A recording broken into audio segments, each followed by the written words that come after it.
You're listening to the DCAU Review, hosted by Cal and Liam. Streaming on iTunes and at facebook.com/DCAU Review. Now, here's today's episode.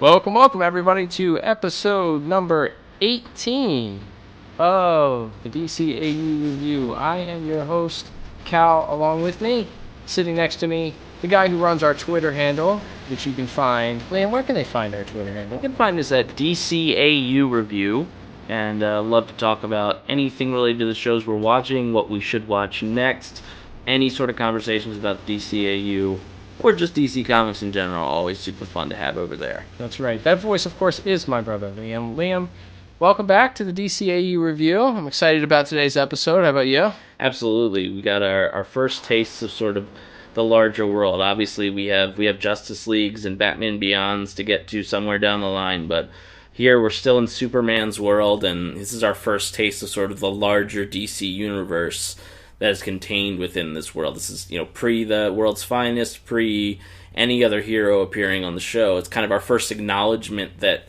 things like Central City and some of those places exist outside of what we know of, which is at this point in the series is just Metropolis and Gotham. That's right. So as you can probably guess, we are this week's episode of the DCAU Review is going to cover the Season 2 episode entitled Speed Demons, which of course does feature the Flash and the villain, the Weather Wizard, as he names himself, which we'll get into in just a little bit here. But Liam, we have a basic plot here. I guess we might as well jump right into plot. Sure. We have our 4 categories: plot, visuals and animation, music, and voice acting that we'll cover today and give our scores for. But we might as well jump into plot here. We have an interesting plot because it starts out with sort of the age-old question that fanboys would probably salivate over, myself included, which is, who is faster, Batman, Superman, or the Flash? And we don't get an answer. Somehow the answer would be Batman. Right, absolutely. Batman would outrun them all somehow. But isn't there a Teen Titans Go episode about that? I think Robin breaks Kid Flash's kneecaps or something and wins a race. And they all just celebrate like he beat him in a race. It's so, pretty great. It is pretty awesome. That is how I think that's how Batman would win a race against the Flash. Just break his kneecaps. So we have the age-old question: who's faster, Superman or the Flash? And surprisingly, we don't get the answer because that seems to be how things go. We never find out who's stronger, who would win in a fight between Batman and Superman, who's stronger, the Hulk or Iron Man? I don't know. Thor, maybe? I don't know. Maybe Wolverine? Whatever the Marvel equivalent of this would be. Right, exactly. We're a DC show. We don't know. But so it starts out with a cool plot there with them having a charity race. Quickly gets off track, pun intended, and we're dealing with this weather wizard that is inflicting weather damage across the planet with his diabolical weather device that his kind scientist brother, who only meant to create it for good, but has now fallen into the hands of his evil brother, who just so happens to be an extortionist, a professional extortionist, and calls himself the Weather Wizard. So, Liam, what do you think of the plot of this episode? Yeah, it's interesting. As you mentioned, there's the bits of sort of fanboy fantasy booking, to use a wrestling terminology, of a race between the 2 fastest guys in the world. You have this sort of almost super Frenzian plot of a bad guy who just kind of shows up and somehow has a machine that can control all weather anywhere on Earth.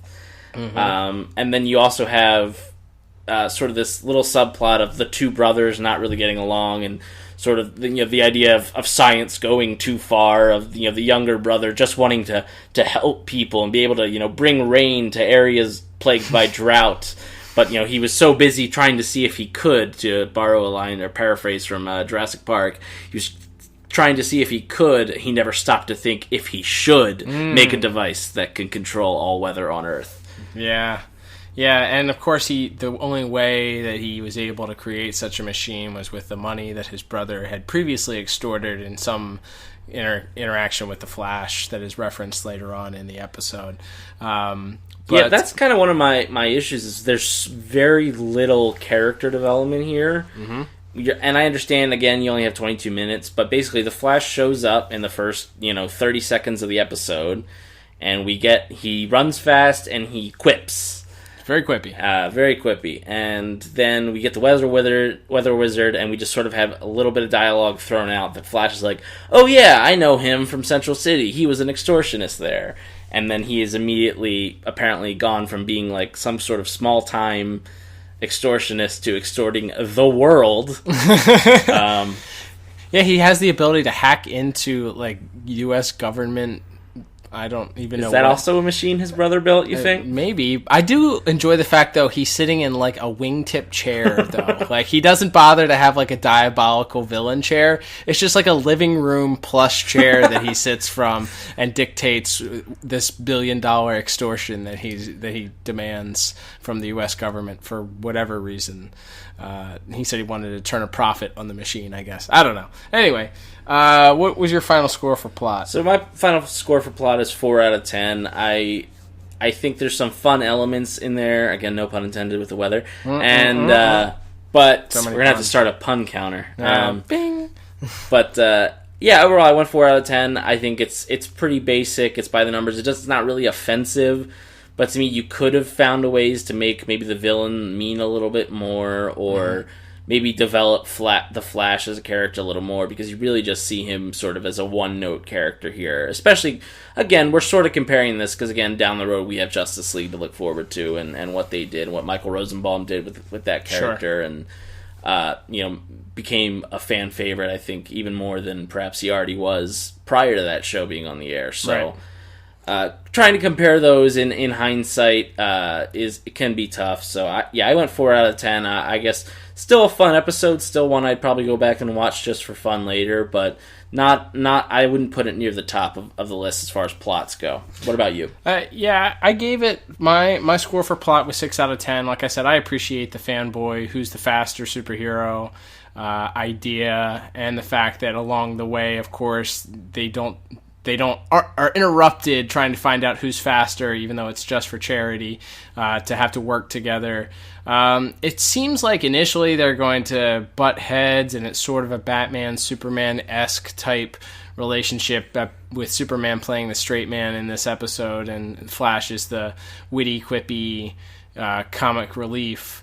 But I almost wondered, thinking about it now, if I kind of, in my head, I can picture the promos for this episode and them being excited that the Flash appears on Superman.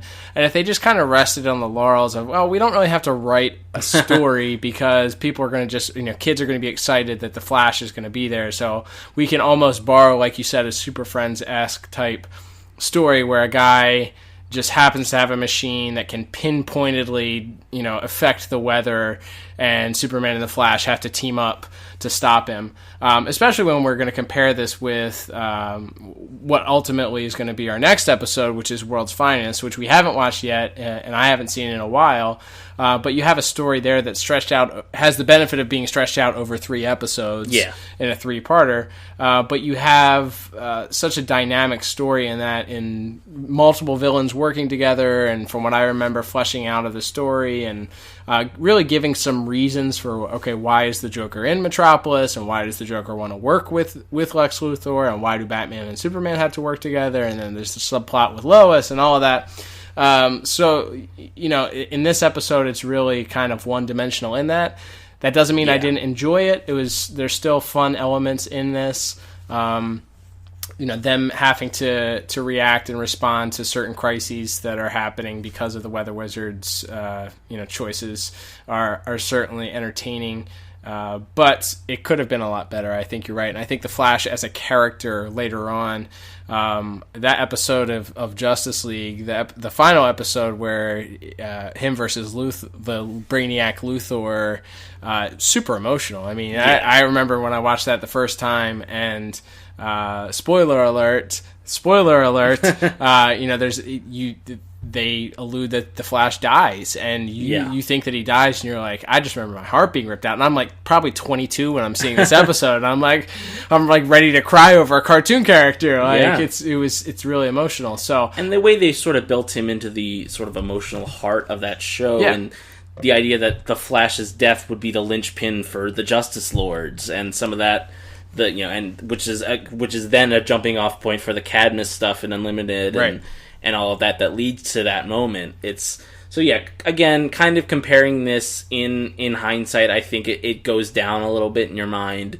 But if you can put yourself in the mindset of being, in that era, even if you were an older fan by that point already, or a kid, and just hearing, oh my gosh, the Flash is going to be on Superman this week, and they're going to race each other. Right. Like that's pretty cool. It's pretty cool. So like I said, it's probably not going to be one of the highest rated episodes on our lists here by the end, but it's a fun one. Yeah, there's definitely some fun in it.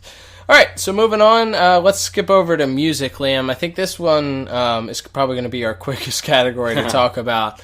There is some musical elements in this, certainly, because every episode has music, but nothing that stood out to me. I don't think there was anything that was offensive.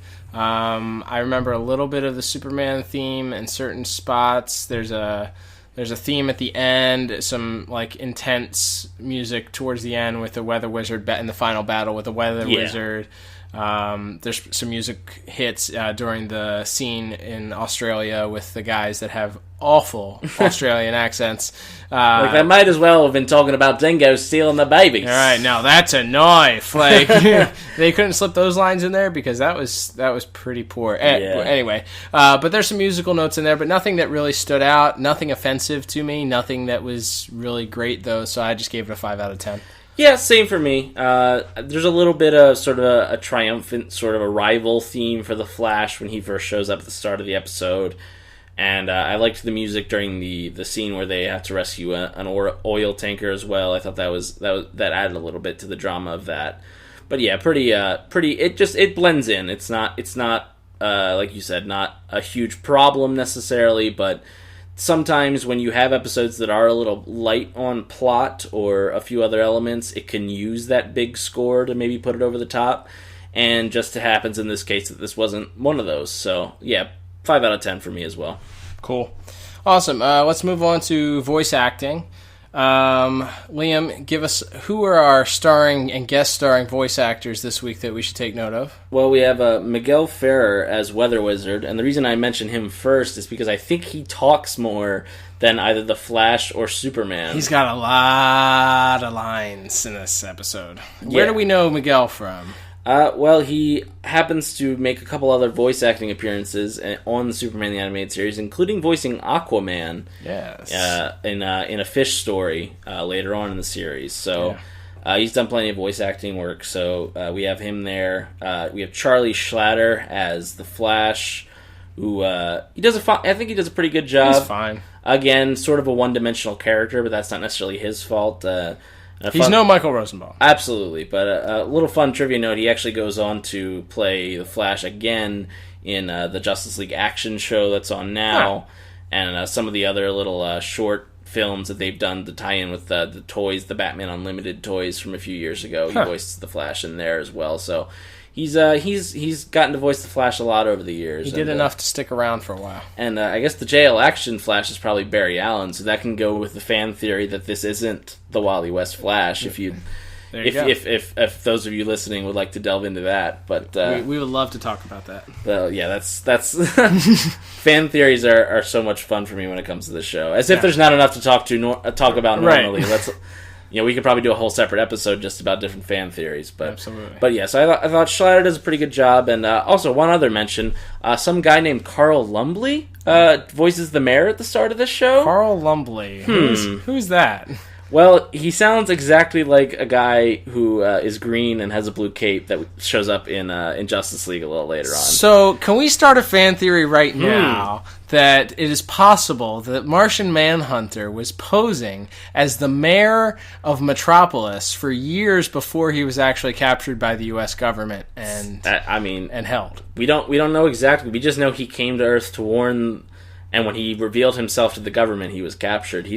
It's possible there was time that passed between when he arrived on Earth and when he revealed himself to try to alert the U.S. government to the impending alien invasion. Who's going to tell me no, that's not Martian Manhunter? I don't know. You. I'm certainly not. You're not going to tell me that. But as far as scores for voice acting, I went 5 out of 10. Like I said, nothing super offensive. I thought Miguel Ferrer as a weather wizard he's a little underwhelming, and when you have a guy calling himself the weather wizard, I think maybe you need somebody a little more over the top. What do you think?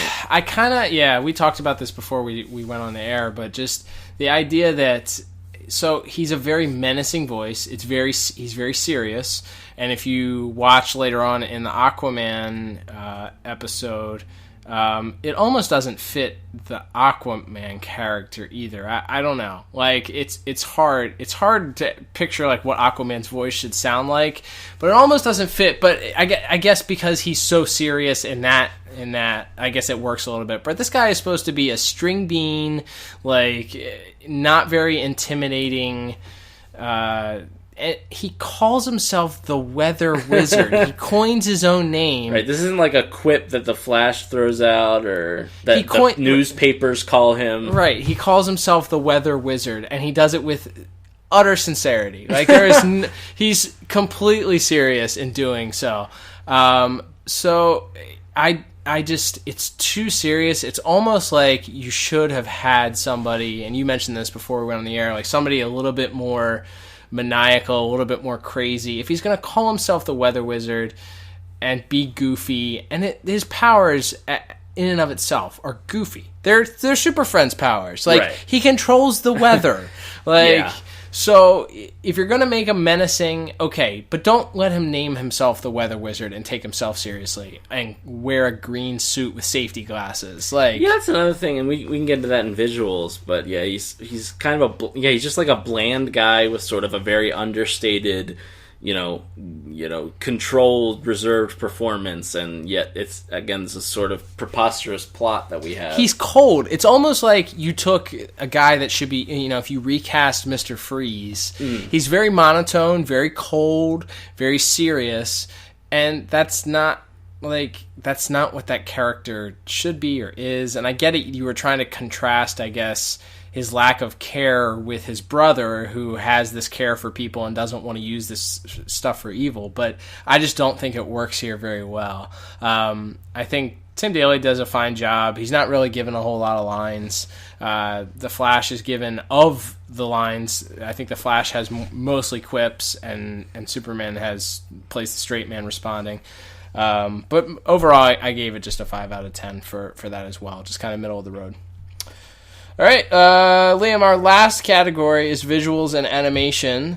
Give me some thoughts on visuals and animation here. I mean, I think that's the strongest part of the episode. There's a lot of really cool lighting effects, which we talked about a little bit, I think, a few weeks ago in the late Mr. Kent episode.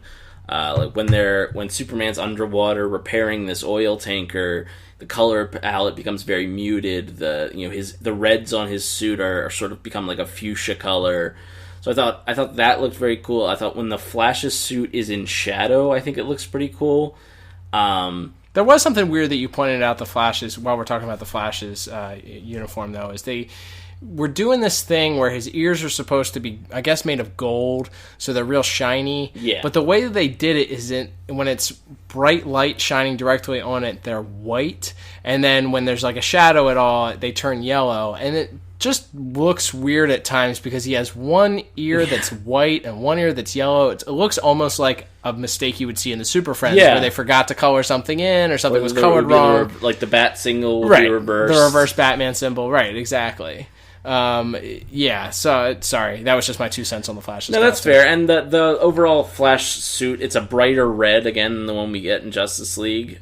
So it's just a different look. I don't think it's a bad look. Like I said, and when it's a darker scene or where there's more shadows, I think the suit looks really good.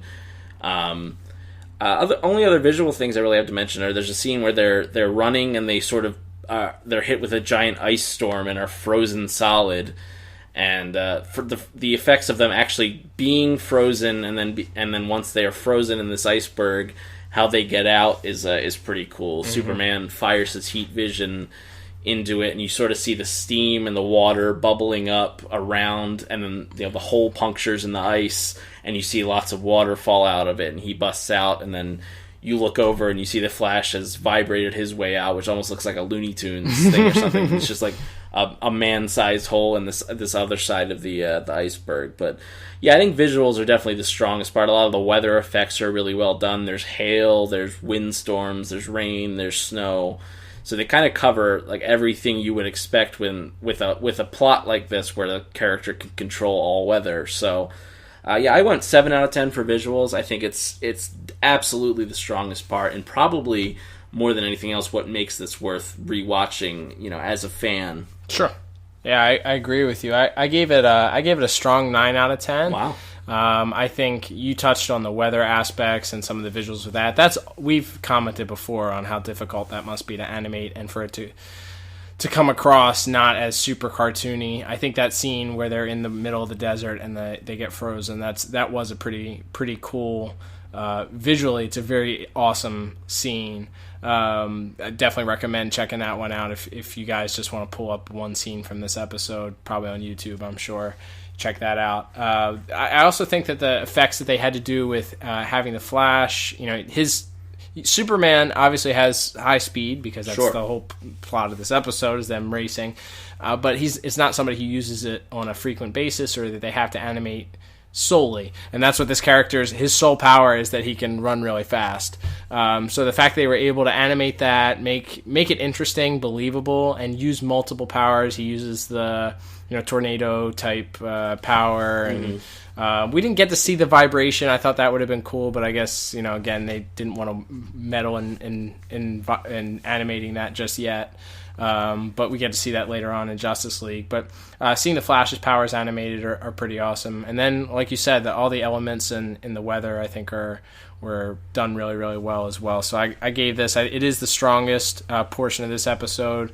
And I think most of the characters were on model. I didn't notice anything. I think this episode was actually done really well model-wise. The only complaint that we had that we talked about with the Flash, other than his ears on his suit, was just that he was built really buff in this episode, as compared to later on seeing him in Justice League, where he's slender, he's a little more just fit, not ripped. He has a runner's body. Right, he has a runner's body. In this episode, he's almost, if not at the same size as Superman in some scenes, which is like, I don't think he's really going to, as somebody whose metabolism is as high as the Flash is supposed to be, it's going to be hard for him to be that ripped.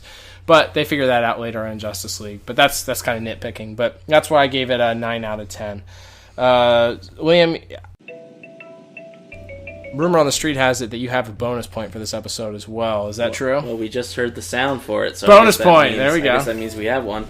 I just want to give it a +1 because this is sort of the first in Superman of acknowledging sort of the larger world. Obviously, we kind of knew Batman and Superman were around, but as far as introducing that larger world, and of course later on we have Dr. Fate, Green Lantern, the Demon shows up on Batman, Supergirl, all these different characters come in, but at this point we kind of just know Batman and Superman, so bringing that larger world and mentioning Central City and bringing one of the Flash's villains into the show, that's really cool. So that's a +1 for me for just sort of acknowledging the larger world of heroes that's out there, and sort of whets your appetite for when you get to Justice League down the line. Yeah, absolutely. That's a cool +1 point there. So what did that bring your final total to, Liam? So my final total for this one is 22 out of 40. What about you? 25 out of 40 for me. Actually, bizarrely, just lower than Brave New Metropolis that we covered 2 weeks ago. Your rating is a little bit higher than what you gave it, but I wouldn't say that I enjoyed this episode less than Brave New Metropolis, but I think I just think that the scores shook out that way. As we always say, sometimes the scores don't reflect how we enjoy the episode or how we didn't enjoy other episodes, but it's very interesting. All right, so with that, we'll start to wrap things up. Liam, what else do you have for our fine folks at home? Well, as always, mentioned at the top of the show, but please go ahead and follow us at DCAU Review. Love talking with people in there about what we said on the show, what they think we should review next. Different, again, we just mentioned fan theories. Would love to talk about some of those on there, so love talking about any and all things DCAU.